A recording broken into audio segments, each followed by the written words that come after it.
Hello guys. तो आज की इस वीडियो में हम करेंगे part 3 of chapter 1 natural resources and there uses. In previous video हमने ये 10th पेज तक कंप्लीट कर दिया है। अगर आपने वीडियो नहीं देखी है पिछली तो आप चैनल पे जाके देख सकते हैं, आपको और अच्छे समझ में आएगा। और मैंने इसके नोट्स पहले ही अपलोड कर रखे हैं ताकि आपको कोई दिक्कत ना हो समझने में चैप्टर। तो आज हम करेंगे द नेचुरल रिसोर्स कर्व्स। इसमें लिखा है कि अच्छे खासे नेचुरल रिसोर्सेज होने से भी गारंटी नहीं है कि तुम्हारी क्या कहते हैं हालत किसी जगह की सही हो। जैसे तुम जिम्बाब्वे को ही देख सकते हो, उसके पास उसकी ज़मीन के नीचे बहुत कुछ है, गोल्ड डायमंड बहुत कुछ है, लेकिन वो उसे निकाल नहीं पाता, पैसे ही नहीं है। तो ये होता है नेचुरल रिसोर्स कर्व्स। कुछ रीजन्स बहुत रिच हैं नेचुरल रिसोर्सेज में, तब भी उनकी स्लोअर इकोनॉमिक ग्रोथ है। यही होता है नेचुरल रिसोर्सेज कर्व्स।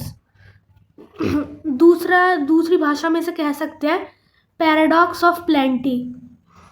हमें बहुत सिंपली इसका सिंपल मतलब है कि ये जो नेचुरल रिसोर्सेज हैं जिस देश के पास, ऐसा नहीं, इसका ये मतलब नहीं है कि वो ऑटोमेटिक रिच बन जाएगा। जो इकोनॉमिक्स अनएबल है इंडस्ट्रीज बनाने के लिए, क्योंकि वो अगर रिसोर्सेज को कन्वर्ट अलग प्रोडक्ट्स में नहीं करेंगे तो उनका फ़ायदा नहीं होगा, क्योंकि सिर्फ रॉ मटेरियल बेचने से ज़्यादा फ़ायदा नहीं होगा। जैसे किसी देश में कॉटन का प्रोड्यूस अच्छा होता है, अब वो कॉटन बेचेगा तो वही रेट पे बिकेंगे, लेकिन उस कॉटन से कपड़े बना के बेचेगा फिर तो बहुत कुछ उसे मिल जाएंगे, पैसे वैसे अच्छे मिलेंगे उसके और ज़्यादा मिलेंगे। ऐसे ही ये जो इंडस्ट्रीज़ है, हाँ ये तो हो गया। ये जो चैप्टर है फैक्टर्स ऑफ प्रोडक्शन, जो हम बाद में पढ़ेंगे इस बुक का, उसमें हमें ये सब समझ आ जाएगा। जो इंडिया है वो अवॉइड है कर्ज से, जिस वजह से इसमें इंडस्ट्रीज अच्छी ग्रोइंग नीड्स है, मतलब अच्छी खासी उग रही है इसमें। ऐसा भी नहीं है कि बहुत ज़्यादा रिसोर्सेज हैं, ठीक ठाक रिसोर्सेज हैं, काम चला लेते हैं हम अपना। जैसा भी हो, ये जो चैलेंज होता है बैलेंस करने का रिसोर्सेज को, वो सस्टेनेबल रखना हार्ड होता है। तो समझना, मैनेज करना नेचुरल रिसोर्सेज को बहुत वैल्यूएबल पॉइंट है नेचर का, इन्हें समझना और मैनेज करना। जैसे लेकिन जो ह्यूमन नॉलेज है, गुड गवर्नेंस और स्ट्रेटेजिक प्लानिंग, ये स्ट्रेटेजिक प्लानिंग जो है उससे पता नहीं चलता, मतलब हम ध्यान नहीं रख सकते कि विंड फॉल्स और लास्टिंग बेनिफिट्स का क्या करें, मतलब कब आएंगे, तो इसका कुछ पता नहीं लगाया जा सकता। Responsible and wise use of natural resources, stewardship. ये जो सस्टेनिंग लाइफ है, अर्थ को सस्टेनिंग लाइफ चाहिए, जिस वजह से हम नेचर को रिस्पेक्ट करते हैं और नेचुरल रिसोर्सेज को इस वे में यूज़ करें कि उसे भी टाइम मिल जाए रिस्टोरेशन और रीजनरेशन का, रिन्यूएबल रिसोर्सेज के रिस्टोरेशन और रीजनरेशन का टाइम मिल जाए। आप रिस्टोरेशन और रीजनरेशन का मतलब कमेंट में बताना, और साथ ही साथ नॉन रिन्यूएबल का भी हमें ध्यान रखना चाहिए। साइंटिस्ट स्टडी कर रहे हैं कि जो एस्पेक्ट्स के बारे में वार्न किया है कि ये जो इरिस्पॉन्सिबल ट्रीटमेंट नेचर रिसोर्सेज को दी जा रही है, वो उसे पल्यूट कर रही है। और बायोडाइवर्सिटी लॉस मतलब इसका मतलब है कि जो तरह तरह के जीव जंतु होते थे अर्थ पे, उनकी कमी, मतलब ख़त्म हो रहे हैं, वो विलुप्त हो रहे हैं। और क्लाइमेट चेंज, जिस वजह से जो लोग हैं वो क्या कहते हैं अपनी जगह चेंज कर रहे हैं, अपनी जगह बढ़ा रहे हैं रहने को। अब दूसरा है restoration and regeneration of renewable resources. यहाँ पे 2 एग्जाम्पल हैं कि हम कैसे पुश करते हैं नेचुरल रिसोर्सेज को ताकि हम उससे कैपेसिटी जनरेट कर सकें। कई किसान जो हमारी कंट्री में है वो ग्राउंड वाटर को निकाल के इरिगेशन के लिए यूज़ करते हैं ताकि पानी दे सके।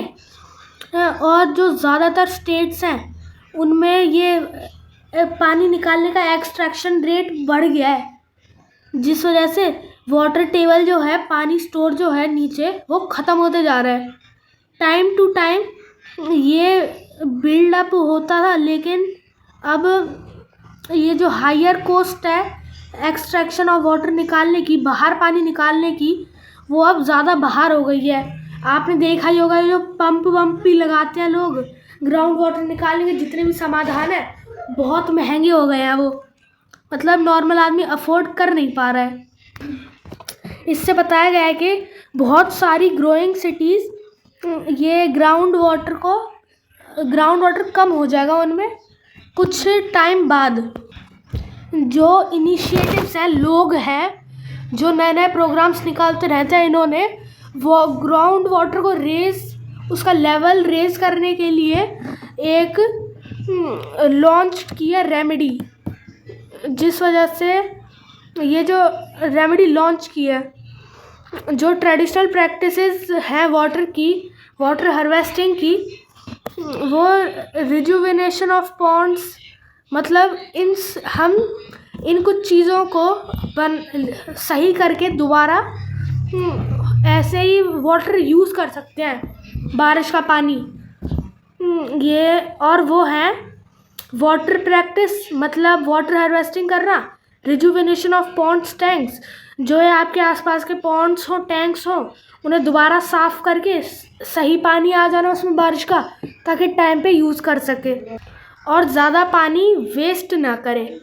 ये कुछ पॉइंट्स दे रखे हैं जो है प्रोसेसिंग है और रीयूजिंग ऑफ वाटर हमें करना चाहिए।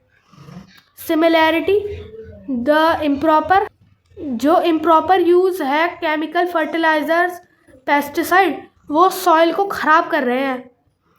ट्रेडिशनल फार्मिंग प्रैक्टिसेस में ये कंसिडर किया गया है कि सॉइल भी मदर अर्थ का पार्ट है। Practices like cow dung and natural fertilisers, mulching, multi cropping, ये सब सॉइल को ख़राब होने से बचा सकते हैं। ऐसे ये नेचुरल फर्टिलाइज़र ख़राब नहीं करेंगे। मल्चिंग एक अच्छी तरह की खाद है। मल्टी क्रॉपिंग का मैं फ़ायदा बताता हूँ। एक खेत है किसान का, उसमें उसने 2 चीज़ें उगा दी। अब जब पहली क्रॉप काटने का सीज़न आएगा तो वो उसे काट लेगा, दूसरी रहेगी, अब वो मिट्टी को पकड़ के रखेगी। आपने देखा होगा ये फसल कटने के 1-2 दिन बाद वहाँ पे सारी धूल हो जाती है, क्योंकि जिन रूट्स ने पकड़ रखा था मिट्टी को, सॉइल को, वो अब पकड़ के नहीं रख पा रही। तो ऐसे बैलेंस रहेगा ये, और ऊपर की सॉइल हट जाती है, और बस 1 सेंटीमीटर सॉइल को बनने में 100 साल लग जाते हैं, और वो हम ऐसे ही उड़ा देते हैं। तो हमें लर्न करना चाहिए प्रैक्टिसेस से, और उन्हें अप्लाई करना चाहिए अपनी करंट सिचुएशन पे, और हमें रिप्लेनिश करना चाहिए और रिजुविनेट करना चाहिए, हमारी सॉइल को संभालना चाहिए। Over exploration of water, a caselet of Punjab, इसमें है इस क्रिसिस ने अनफोल्ड कर दिया है फर्टाइल प्लेन्स को पंजाब के, जहाँ पे ग्राउंड वाटर बहुत था। अब यहाँ पे सरकार ने दे दी फ्री बिजली ग्राउंड वाटर निकालने के लिए, तो किसानों ने बहुत ज़्यादा निकाल लिया। अब यहाँ है ही नहीं, मतलब बहुत ज़्यादा जगहों पे पानी है ही नहीं, जिस वजह से इन्हें कोई दिक्कत नहीं आती, क्योंकि यहाँ पे 5 नदियाँ बहती हैं, जिस वजह से इन्हें कोई दिक्कत नहीं आती। लेकिन तब भी ग्राउंड वाटर की कमी ज़्यादा अच्छी नहीं है। ये जो पंजाब था वो घर था ग्रीन रिवॉल्यूशन का, जिसमें लार्ज प्रोपोर्शन था, मतलब अच्छे बहुत लार्ज अमाउंट में उगता था। और बहुत लार्ज अमाउंट थी पॉपुलेशन की, जिस वजह से इंडिया ने इसे कंट्रीब्यूट किया था सेल्फ सफिशिएंट फूड में। मतलब ये बहुत इंडिया में ये एक स्टेट थी जो बहुत ज़्यादा बना सकती थी खाना, उसकी अंदर से ही उगाती थी। आज यही सेम स्टेट फेस कर रही है ये कुछ सस्टेनेबिलिटी इश्यूज। यहाँ का नेचर खराब हो गया है, पानी ज़्यादा, मिट्टी खराब, ज़्यादा से ज़्यादा इन्होंने फर्टिलाइज़र्स यूज़ किए जिस वजह से मिट्टी खराब हो गई। तो इनकी तो यहाँ की मिट्टी हो गई है खराब। और ये जो शॉर्ट टर्म 1960 में जो फार्मर थे वो शिफ्ट हो गए हाई यील्डिंग पे, मतलब वैरायटीज़ ऑफ वीट और पैडी उगाने पे, जिस वजह से ज़्यादा पानी रिक्वायर्ड हुआ। जो अलग सीड्स, जो उनके ट्रेडिशनल सीड्स थे वो उससे ज़्यादा पानी लेने लगे। जो फार्मर थे उन्होंने ज़्यादा ग्राउंड वाटर निकाला ताकि उगा सकें, और इसके साथ साथ फ्री सप्लाई भी मिल गई, फ्री पावर मिल गई, जिस वजह से ओवर पंपिंग हो गई ग्राउंड वाटर की, जो मैंने आपको बताया वही। अब ऑलमोस्ट 80% ऑफ द एरिया, ये 80% एरिया पंजाब के नीचे का ओवर एक्सप्लॉइटेड हो गया, मतलब खाली हो गया है बिना पानी के।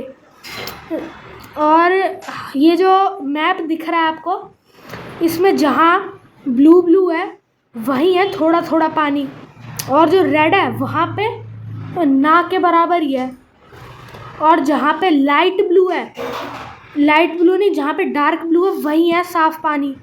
रेड वाले पे ना के बराबर, लाइट ब्लू वाले पे काम चलाने लायक, ब्लू वाले पे है काम का।